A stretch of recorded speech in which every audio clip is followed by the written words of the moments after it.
you. Our first witness is Mr. Jack Sanford, is the president of Faulconer Construction Company, headquartered in Charlottesville, Virginia.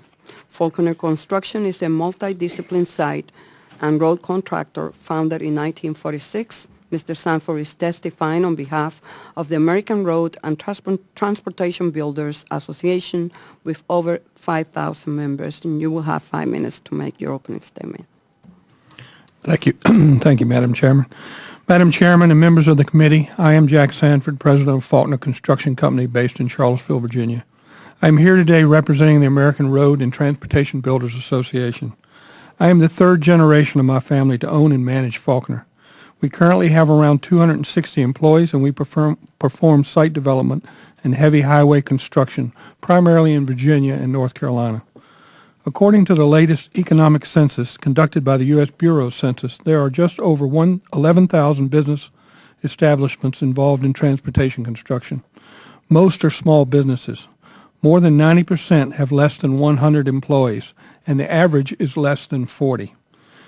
My industry is basically made up of small businesses. The improvements we deliver are also very important to the broad range of small businesses to move people and products around town and throughout the country.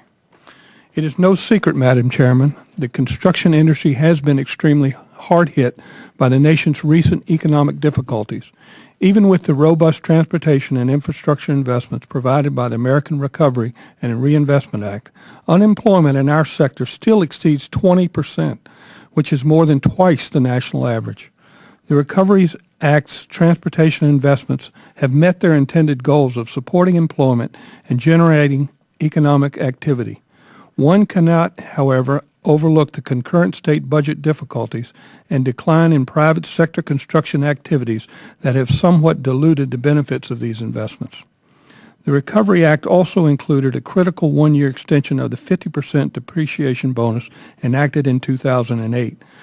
ARTBA member firms have demonstrated how this provision allowed firms to strengthen their operations and also boost the overall economy.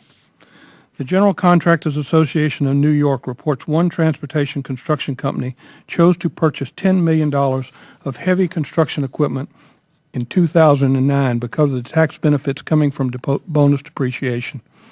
Another smaller New York firm purchased 2 pieces of equipment in 2009 from the local Caterpillar dealer and cited bonus depreciation provisions as the reason.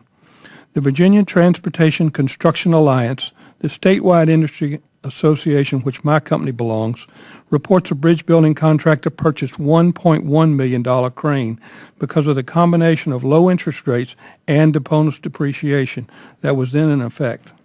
A second Virginia construction firm reports it purchased nearly $650,000 of equipment in 2008 and 2009 because of the tax benefits. These real-world examples demonstrate the effectiveness of the bonus depreciation for stimulating economic activity. As such, we strongly support efforts to extend this depreciation benefit for 2010. One modest improvement that would broaden the use of the depreciation bonus is extending its application to firms leasing new equipment if they choose to purchase that equipment. This is allowed under the current regulations for purchases decisions made within 3 months.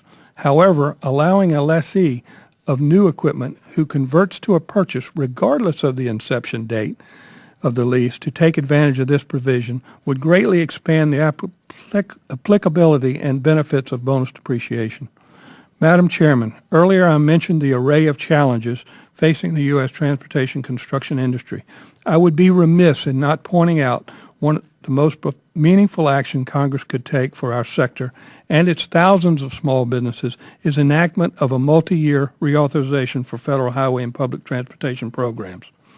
I recognize the focus of today's hearing is bonus depreciation, but members need to understand the interrelationship between this tax benefit and the lack of action on the multi-year surface transportation bill. As a business owner, the lack of certainty about federal transportation programs directly influences my decisions to make capital purchases. This creates a situation where 2 factors are working at cross purposes. The depreciation bonus is an excellent incentive to purchase new equipment, but the lack of a reauthorization bill is an equally powerful disincentive. We ask that you urge the congressional leadership of both parties to make passing an extension of the depreciation bonus and a multi-year highway public transportation bill a priority in 2010. Such actions would produce immediate and long-term economic benefits. Thank you for having me and for the opportunity to appear before you today. I'd be happy to answer any questions. Thank you, Mr. Sanford. Our next witness is Mr. Daniel Fessler. He's the CEO of